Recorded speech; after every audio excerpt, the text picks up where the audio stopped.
طلع البدر علينا من ثنيات الوداع وجب الشكر علينا.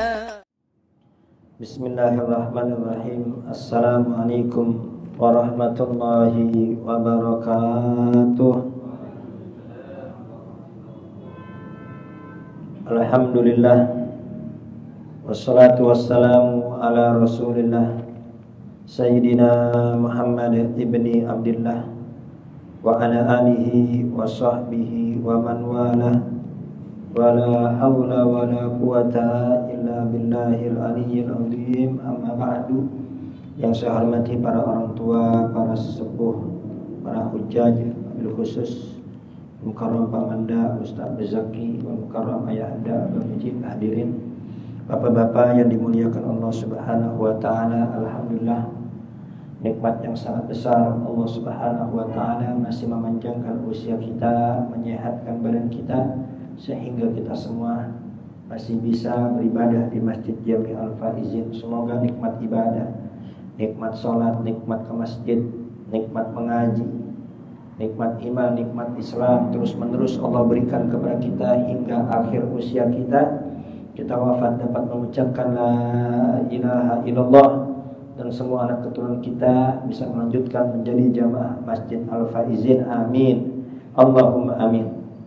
Dan kita mohon kepada Allah, semoga segala hajat-hajat kita, baik hajat dunia maupun hajat akhirat, semoga dikabulkan oleh Allah Subhanahu wa ta'ala. Yang sakit di antara kita diangkat segala penyakitnya, kesulitan kita dimudahkan oleh Allah. Yang punya masalah-masalahnya dibereskan oleh Allah. Yang punya hutang dimudahkan untuk bayar hutang. Allah berikan kita rezeki yang banyak, yang luas, yang berkah. Allah mudahkan kita semua haji, umroh, ziarah Nabi besar Muhammad SAW. Bertambah harta, semoga harta kita bermanfaat untuk agama, bermanfaat untuk muslimin wa muslimat, dan putra-putri kita, keluarga besar kita, semoga dijadikan ahli sujud, dijadikan ahli ilmu, dijadikan ahli zikir, dijadikan ahli Quran, dijadikan anak-anak yang berbakti kepada kedua orang tua. Dan kita mohon kepada Allah, keluarga besar kita yang belum sholat semoga dimudahkan untuk sholat, yang belum menutup aurat dimudahkan untuk menutup aurat, yang masih terjebak dalam kemaksiatan, dalam judi, dalam pinjol, dalam zina, dalam minum-minuman, dalam narkoba dan lain sebagainya, semoga diberi taufik hidayah kembali ke jalan yang diridhai oleh Allah Subhanahu wa taala. Dan semoga duduknya kita pada malam ini Allah catat sebagai amal soleh yang memudahkan kita untuk masuk ke dalam surganya Allah. Amin, Allahumma amin. Sebelum kita mulai ta'lim kita, terlebih dahulu kita baca Fatihah untuk muallif kitab dan untuk guru-guru kita yang sudah mendahului kita. Al-Fatihah Al-Imam Ibn Hajar Al-Asqalani, Syekh Ali bin Abbas Al-Maliki, Syekh Sulaiman Nuri, Syekh Bakar Musalim, Habib Ahmad bin Hasan Fatak, Habib Muhammad bin Ahmad bin Hasan Fatak, Syekh Bakar Musalim, Jamil Auliya wal Aqtab wal Amjad wal Autad, Saribah Lisan Jami' Abaina Mahatina Jidda Jidatina wal Kul Syailah Hadratin Nabi Muhammadin Sallallahu alaihi wasallam. Fatihah. Bismillahirrahmanirrahim. Alhamdulillah.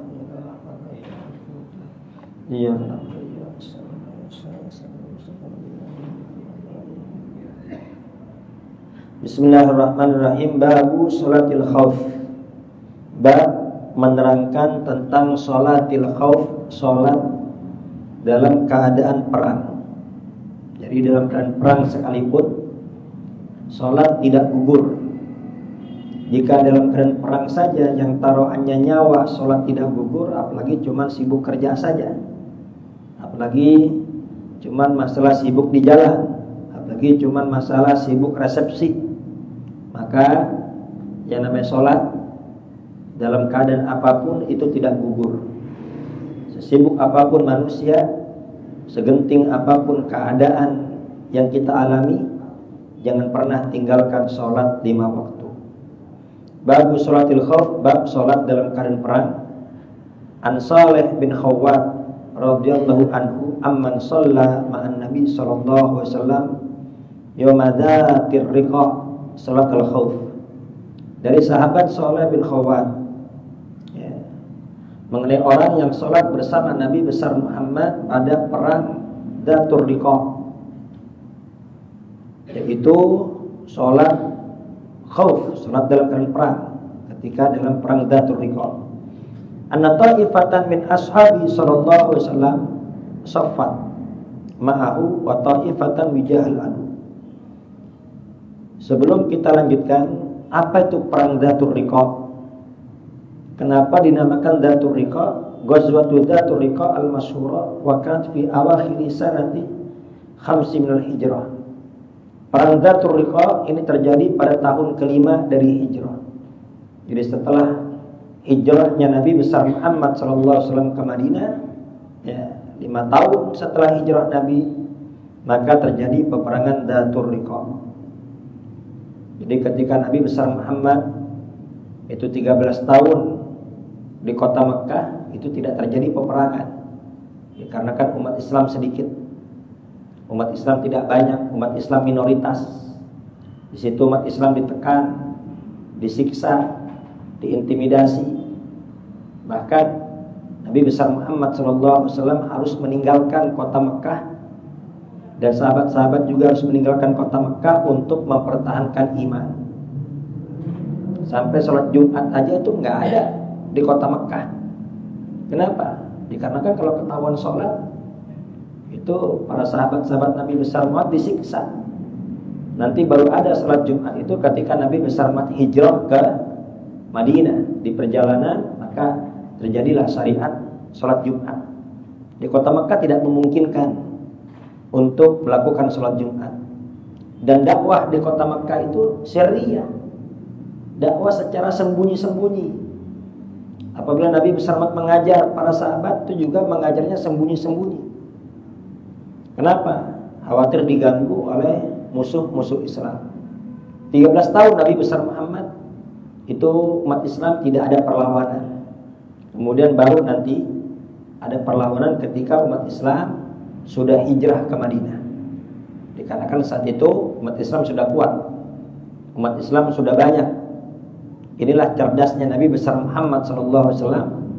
Nabi besar Muhammad itu manusia yang sangat cerdas.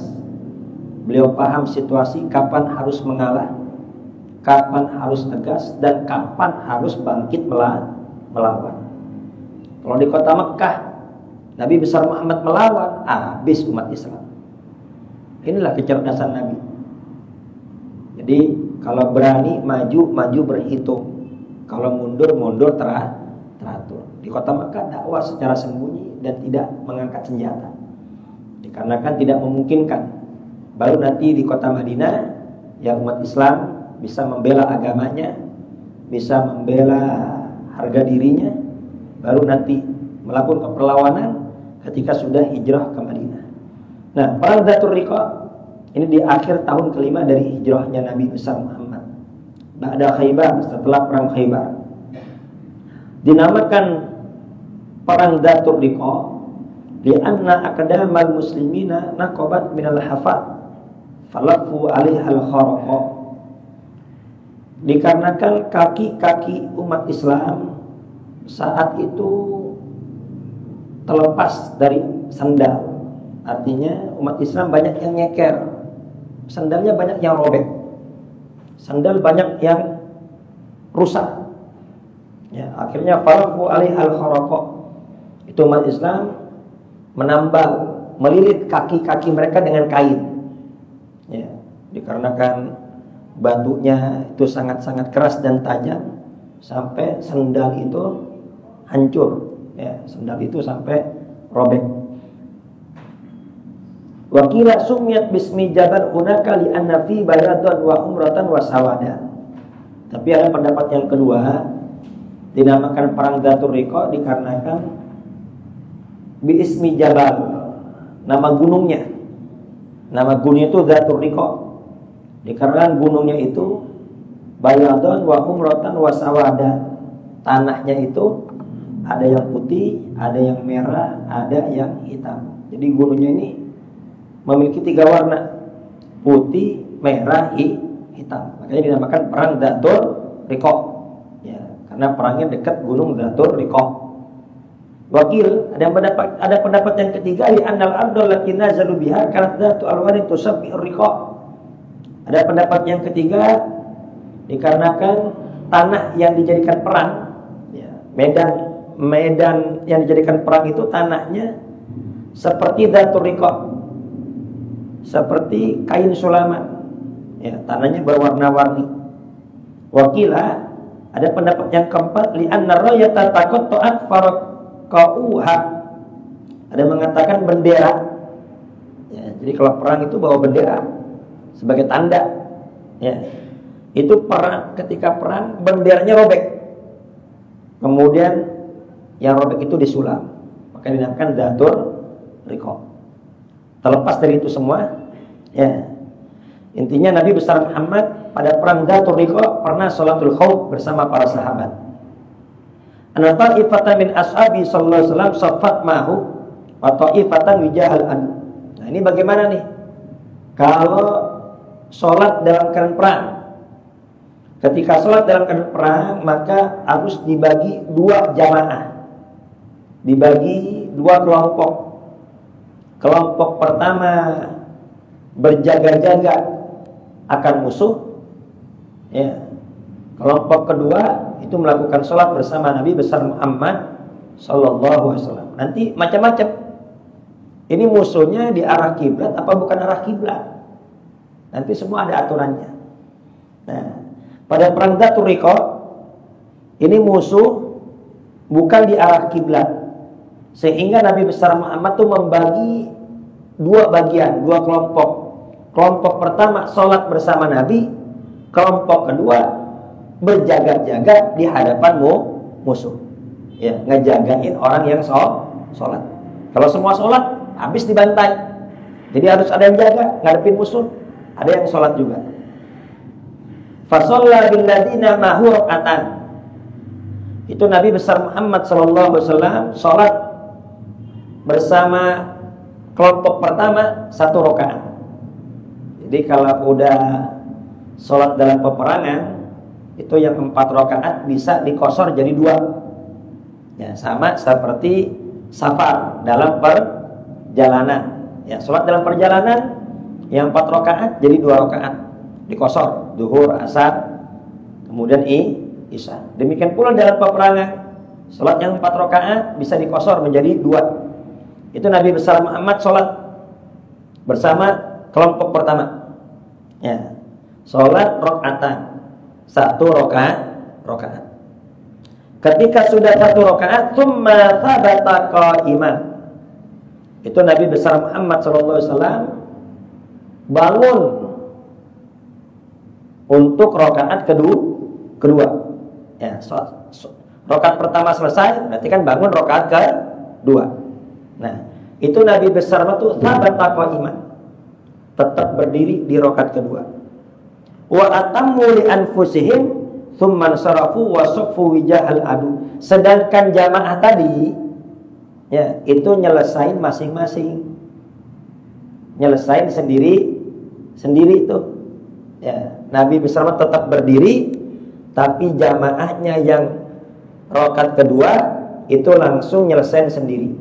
Dia berdiri, dia ruku, dia sujud, dia duduk, dia salam. Setelah salam langsung menghadap musuh. Yang tadinya berjaga-jaga menghadap musuh gantian sholat ikut bersama Nabi besar Muhammad. Kira-kira paham apa tidak nih? Nabi Muhammad itu kan masih apa? Rakaat kedua. Berarti ini kelompok yang tadi jaga-jaga masuk jadi makmum masbuk, ya, makmum yang baru datang.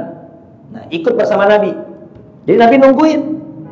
Jadi Nabi nungguin itu di rakaat kedua, nunggu kelompok yang kedua. Kelompok yang pertama tadi kan udah selesai dia. Salat rakaat pertama bareng Nabi, rakaat kedua selesaiin masing-masing, kemudian langsung menghadap musuh. Yang tadi menghadap musuh gantian sholat bersama Nabi. Nabi rakaat kedua, berarti kelompok yang kedua berapa? Masih rakaat pertama. Sholat bersama Nabi. Nabi ruku, kemudian apa? Nabi sujud. Nah, nih kita lanjutkan. Wajah atid Ta'ifatul ukhra. Nah, datang nih kelompok yang kedua. Yang tadinya berjaga-jaga, datang kelompok kedua. Fa shalla bihim raka'atal lati baqiyat. Salat bersama Nabi. Ya, Nabi rakaat kedua, dia masih rakaat pertama. Tsumma thabata jalisan wa atammu li anfusihim tsumma sallama bihim. Kemudian Nabi bersalat pas duduk tahiyat, Nabi nungguin. Ya. Nabi duduk itu nunggu. Sedangkan yang sholat bersama Nabi, dia kan masih rakaat pertama. Nabi duduk, mereka bangun. Mereka bangun selesaiin, nanti nguber duduk bersama Nabi, salamnya bersama Nabi besar Muhammad sallallahu alaihi wasallam. Jadi kelompok pertama tadi takbirnya bersama Nabi, takbiratul ihram bersama Nabi, tapi nyelesain sendiri. Kelompok yang kedua kan nggak dapat takbir bersama Nabi, dia kan nyambungnya Nabi udah rakaat kedua, tapi dia dapat salam bersama Nabi besar Muhammad sallallahu alaihi wasallam. Ini kira-kira adil apa enggak? Adil nggak? Adil. Nanti kita contohin deh, takutnya bingung. Al-makna ijmali, makna secara global. Lama kanati sholatu hiya ruknu tsani min arkanid din, hafadha syari'u ala ta'diyatiha fi awqatiha fi ahrajil mawatin. Dikarenakan sholat ini merupakan rukun kedua daripada rukun-rukun agama. Ya. Rukun agama Islam ada berapa tuh? Arkanul Islam khamsatun, ada 5. Ya, yang pertama syahadatu alla ilaha illallah wa anna muhammadar rasulullah. Yang kedua wa iqamus shalah wa ita'uz zakah wa shaumu ramadan wa hajjul bait man istata'a ilaihi sabila. Ya, yang pertama syahadatain, kedua salat, ketiga zakat, keempat puasa. Nah, ini nanti ada khilaf, ada yang mengatakan puasa dulu baru zakat, ada yang mengatakan zakat dulu baru puasa. Intinya sama-sama betul. Terakhir haji bagi yang mampu. Ya. Ini yang paling afdol dari rukun Islam, yang mana yang paling afdol? Sesuai urutannya. Urutan pertama apa? Syahadatain, itu yang paling afdol. Sebanyak apapun orang sholat, sebanyak apapun orang puasa, sebanyak apapun orang sedekah, ya, sebagus apapun sosialnya orang, meskipun dia pergi haji tapi nggak ngucapin syahadatain, semua ibadahnya tidak diterima oleh Allah Subhanahu wa ta'ala. Ibaratnya mau masuk kuliah tanpa ijazah, mau pintar bagaimanapun, kalau dia nggak punya ijazah SMA atau yang setara, maka dia nggak bakal bisa kuliah. Kira-kira jelas apa tidak? Ya, saya nggak bahas apa ijazah palsu nggak. Shallu ala Muhammad.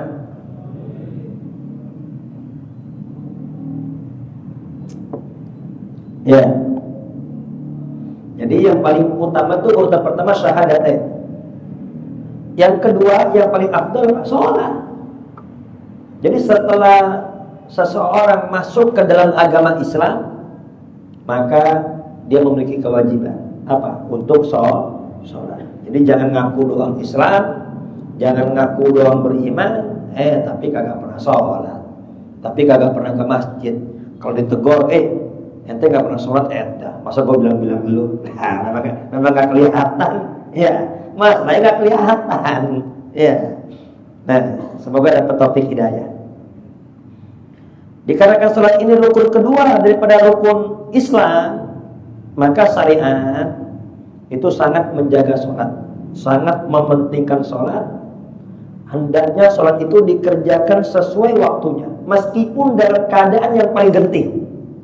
Dalam keadaan paling genting sekalipun, maka sholat hendaknya dikerjakan tepat pada waktunya. Nanti ini berbeda pendapat antara Imam Syafi'i dan mazhab Imam Abu Hanifah. Kalau mazhab Imam Abu Hanifah, ya, ketika terjadi perang, maka jangan langsung sholat. Nanti dulu, ya, nanti, ya, lihat di akhir-akhir, siapa tahu nanti akhir-akhir ini keadaan tenang, kita bisa sholat dalam keadaan normal. Itu menurut mazhab Imam Abu Hanifah. Ya, misalnya jam 12 masih berkecamuk perang, jangan sholat dulu katanya. Siapa tahu nanti jam 2:30 perang udah usai, sehingga kita bisa sholat dalam keadaan normal. Tapi kalau kata menurut Imam Syafi'i, ya kalau udah waktunya sholat ya sholat. Misalnya dalam keadaan perang, berarti Pak sholat dalam keadaan perang. Kira-kira jelas Pak tidak? Ya. Wa huwa waktu harbi wa darbi. Ya. Saking pentingnya sholat sampai waktu perang, bahkan sedang berhadapan sama musuh, saling pukul-pukulan atau saling sabet, itu tetap wajib sholat. Fasuri alana sholatul khauf, diajarkan, disyariatkan kepada kita sholatul khauf. Wa addada kayfiyatiha ala hasbi muqtadil ahwal, dan nanti caranya bermacam-macam. Jadi sholatul khauf itu caranya bukan hanya satu, nanti bermacam-macam. Ya, dilihat ini musuhnya pas arah kiblat apa bukan. Nah, nanti macam-macam caranya, tergantung keadaannya dan situasi.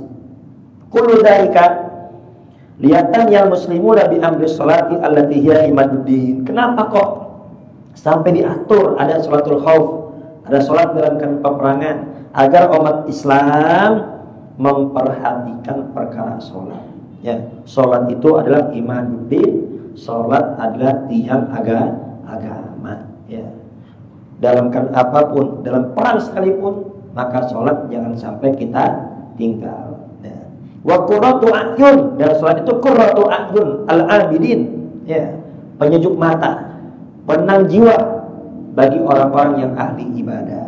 Jadi bagi orang-orang yang ahli ibadah, sholat itu adalah ketenangan, sholat itu adalah ketentraman, sholat itu adalah kenyamanan. Wa munajatun li rabbil alamin, dan sholat adalah munajat, bermunajat kepada Allah Subhanahu wa ta'ala. Ya, sampai ada orang kafir yang berkata, ya, betapa sayangnya Tuhannya umat Islam kepada umat Islam. Kenapa? Sehari, ya, mereka diajak dialog, mereka diajak bermunajat, mereka diajak bicara sehari sampai 5 kali. Saking perhatiannya, saking sayangnya Tuhannya umat Islam kepada hamba-hambanya. Shallu ala Muhammad. Sebelum kita lanjutkan mengenai sholatul khauf, di sini perlu kita garis bawahi. Said Alwi Al-Maliki mengatakan, ini dibuat sholatul khauf agar umat Islam memperhatikan perkara sholat, karena sholat itu imaduddin, tiangnya agama. Sebagaimana ini Masjid Al-Faizin bisa berdiri kokoh seperti ini, dikarenakan tiang-tiangnya kokoh. Ya, ini tiang 4 kokoh. Seandainya tiangnya 1 aja nggak kokoh atau roboh, ini kira-kira nih masjid masih berdiri dengan tegak apa tidak? Kira-kira masih berdiri tegak apa tidak? Nih kalau tiangnya ada yang roboh, ini kita berani gak sholat di dalamnya? Gak berani. Kenapa? Takut ketiban. Betul apa tidak? Demikian pula keimanan seseorang, keislaman seseorang itu gak bakal kuat kalau tidak sholat. Ini banyak yang berkata, udah yang penting Islam, nanti juga ujung-ujungnya surga. Nah, kayak punya kenalan orang dalam aja dia. Ya, emang surga punya engkong dia kagak sholat udah pasti dijamin masuk surga? Hati-hati. Ketika seseorang tidak mengerjakan sholat, maka imannya rapuh. Dia punya keimanan rapuh, dia punya keislaman rapuh, yang mana suatu saat atau kapan saja ini rentan roboh. Jadi kalau orang nggak sholat ini imannya rentan roboh. Maka dari itu, senakal apapun seseorang, sejauh apapun kita dengan Allah, tetap jangan pernah tinggalkan sholat. Karena apa? Nanti sholat yang akan mengarahkan hidup kita.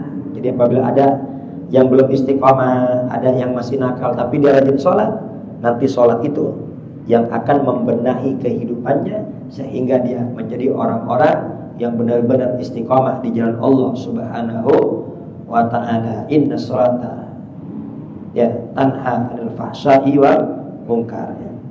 Sebenarnya sholat itu dapat mencegah perbuatan keji dan munkar. Ya, sekarang belum sembuh, ya mungkin minggu depan. Minggu depan belum sembuh, mungkin bulan depan. Bulan depan belum sembuh, mungkin tahun depan. Ya, tahun depan belum sembuh pasti itu. Kalau dia rajin sholat, sebelum mati dilurusin oleh Allah Subhanahu wa ta'ala. Ya, ibarat orang sakit, sakitnya bertahun-tahun, mana bisa langsung sembuh.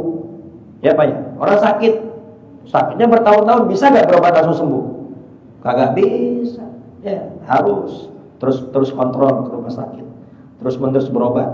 Ya, nanti akan diberi kesembuhan oleh Allah Subhanahu wa Ta'ala. Lu percuma sholat, masih aja kagak bener. Terus gimana? Nggak usah sholat. Nah, tambah hancur jadinya. Terus sholat, nanti sholat yang akan membenahi. Dan sholat, wa innaha lakabiratun illa alal khashiin. Dan sholat itu lakabiratun, ay la taqilatun, berat. Sholat itu berat, melainkan bagi orang-orang yang takut kepada Allah. Jadi kalau nggak ada rasa takut sama Allah, nggak ada iman, maka berat untuk sholat. Ya, subuh-subuh pas lagi hujan, ya, adzan subuh. Ini kalau nggak kuat-kuat iman nggak bakal sholat. Betul apa tidak? Zuhur capek, asar capek, atau lagi di jalan nih kalau nggak kuat-kuat iman, orang nggak ada yang lihat, nggak ada yang tahu, ini nggak sholat. Ya, sholat itu berat. Kecuali bagi orang-orang yang takut kepada Allah. Dia percaya ada surga, dia percaya ada neraka, dia percaya ada pahala, dia percaya ada dosa. Maka seberat apapun dia akan mengerjakan sholat. Ya. Kenapa orang kok berani kerja, berangkat pagi, pulang malam? Meskipun hujan tetap berangkat, meskipun macet tetap berangkat, bahkan banjir sekalipun tetap berangkat. Kenapa? Dikarenakan dia percaya nanti di akhir bulan dapat gaji. Coba kalau akhir bulan nggak dapat gaji, kira-kira masih berangkat apa nggak? Kagak berangkat. Ya. Jadi orang yang kerja, kenapa mereka berangkat kerja? Karena ada harapan, ada gaji. Demikian pula petani, mereka nyangkul, mereka nanam padi, ya, mereka nanam jagung. Bukannya nggak capek, Pak, capek, encok, pegel, panas. Tapi kenapa mereka tetap nanam? Ada harapan nanti akan panen. Demikian pula ya, orang beriman meskipun capek, meskipun ngantuk, ya, tapi dia punya iman, ada rasa takut kepada Allah, pasti dia mengerjakan sholat. Ya, kalau dia nggak sholat, nah tadi tuh imannya rapuh, dipertanyakan imannya. Lah, ente kenapa nggak sholat? Ya, males misalnya. Ya. Ente Islam apa bukan? Islam. Ente percaya gak surga? Percaya. Ente percaya gak neraka? Percaya. Bohong. Kalau dia benar-benar percaya, dia sholat. Ya. Orang yang benar-benar percaya akhir bulan dapat gaji, pasti dia berangkat. Kalau dia gak berangkat, berarti dia gak percaya. Ya. Semoga Allah SWT menjaga iman kita. Amin Allahumma amin. Banyak orang yang berlari di mana? Di tempat lari tuh, di atas tempat lari apa namanya? Treadmill. Ya. Lari di treadmill tuh. Bisa setengah jam lari, bisa sejam lari. Kenapa dia lari? Biar sehat dari penyakit. Lah, tapi kenapa kok nggak mau berdiri di atas sejadah 5 menit? Biar selamat dari adab api nerakanya Allah Subhanahu wa Ta'ala. Kenapa dia lari? Karena dia beriman, dia percaya kalau lari dia sehat. Ya. Kenapa dia sholat? Karena dia percaya kalau dia sholat dia selamat. Ketika dia nggak sholat, berarti apa? Nggak percaya. Kalau katanya dia percaya, dia iman, katanya doang. Itu cuma ngaku-ngaku saja. Hati-hati nih.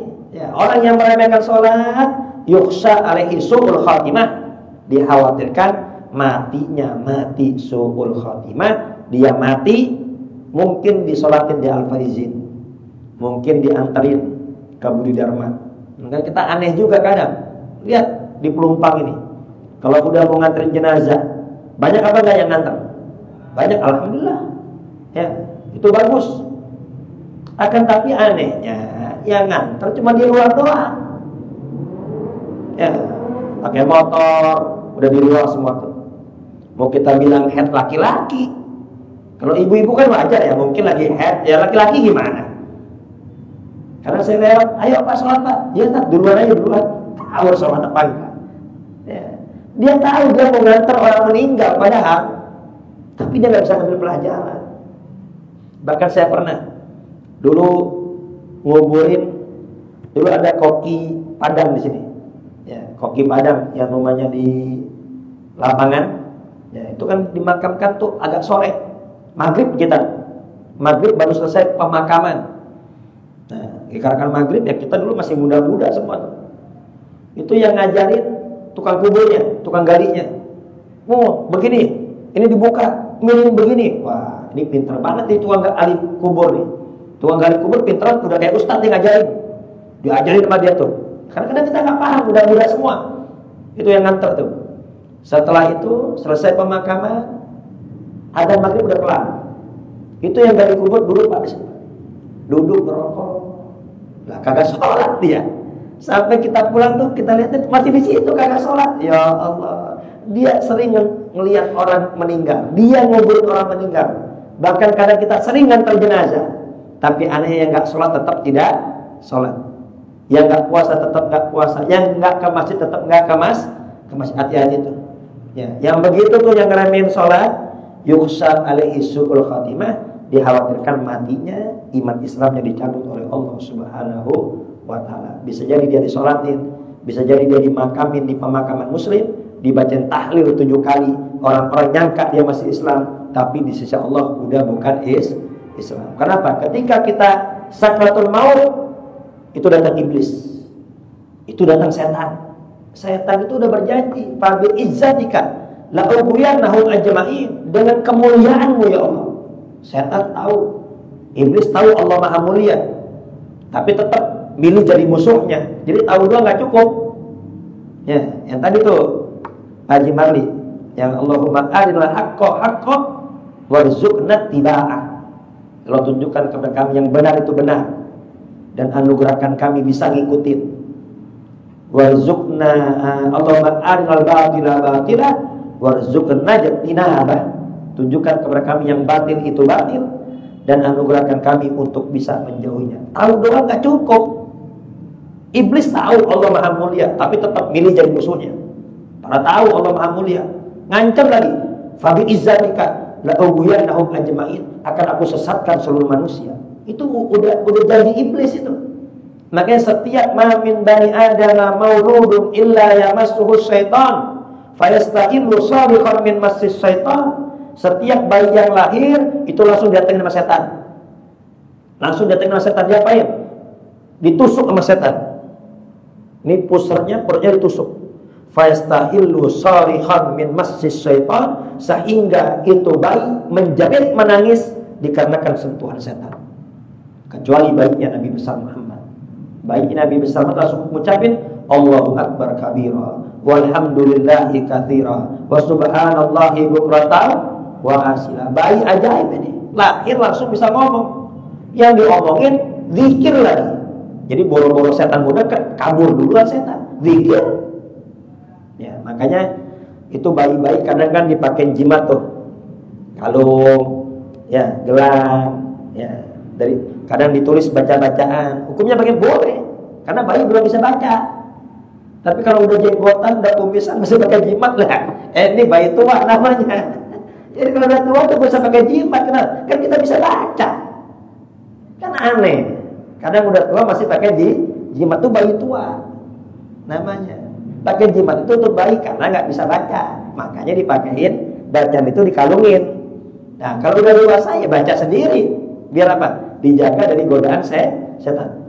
Makanya setiap bayi lahir pasti nangis seperti apa? Pernah nggak bayi lahir ketawa? Gak usah ketawa dan nyengir, ada nggak? Nggak ada. Kenapa? Karena semua diganggu setan. Nah nanti itu setan sampai kapan godain kita? Akan dicari manusia sebanyak-banyaknya untuk jadi penghuni neraka, jadi teman dia. Sampai kapan? Sampai sakratul maut nih.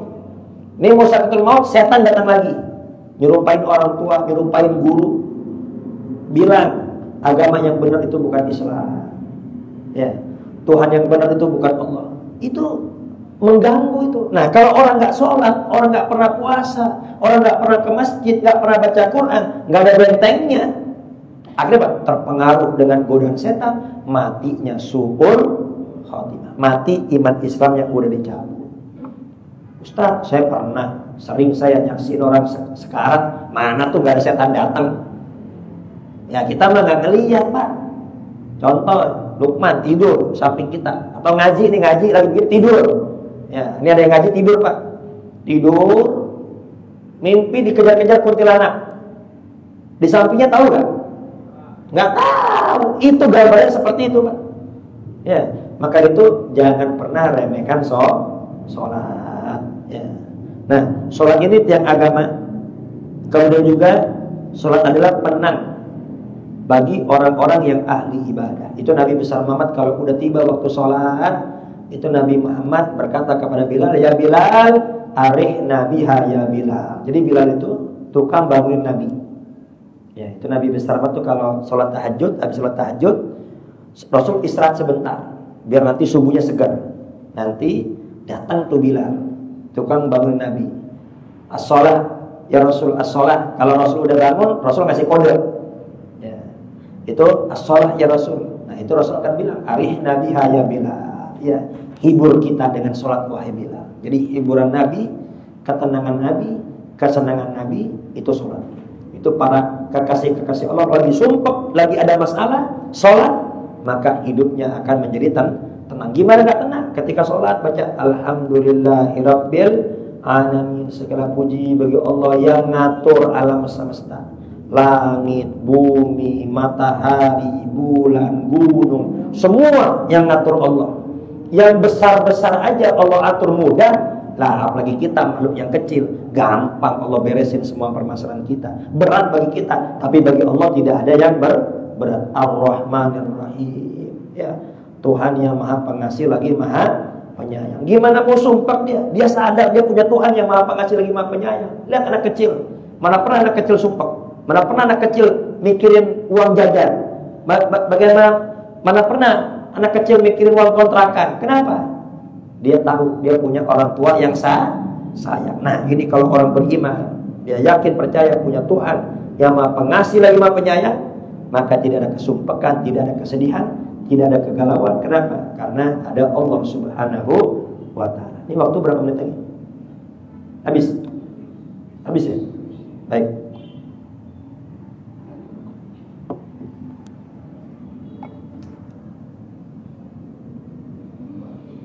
Baik, sebelum saya tutup, jadi intinya ini sholat Zatul Riqa, sholatul khauf dibagi dua kelompok.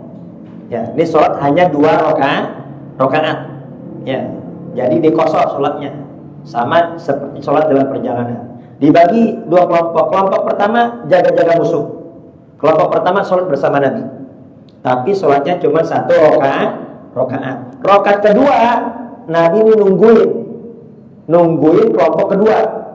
Ya, Nabi nungguin nih berdiri. Tadi yang sholat bersama Nabi menyelesaikan sholatnya sendiri. Jadi cuma ikut Nabi di rakaat pertama saja. Nyelesain sendiri, salam tuh dia. Dia salam, Nabi kan masih berdiri Nabi. Ya, ini selesai salam, jagain musuh. Yang tadi jaga sholat bersama Nabi, ikut rakaat kedua. Nanti pas duduk mereka berdiri nyelesain rakaat kedua. Nabi masih nungguin mereka salam. Nanti rakaat kedua dia lanjutin sendiri, duduk bersama Nabi, nanti salam bersama-sama. Jadi kelompok pertama takbir bersama Nabi, tapi rakaat kedua dia nyelesain sendiri. Yang kelompok kedua dia rakaat dia masbuk. Ya, dia masbuk, nanti rakaat kedua nyelesain sendiri, nanti salamnya bersama Nabi. Jadi masing-masing itu dapat bersama Nabi. Yang pertama dapat takbir bersama Nabi, kelompok kedua dapat salam bersama Nabi. Kira-kira bisa dipahami apa tidak nih? Nih besok insya Allah kita kasih contoh dah biar jelas. Shallu ala Muhammad. Al-Fatihah.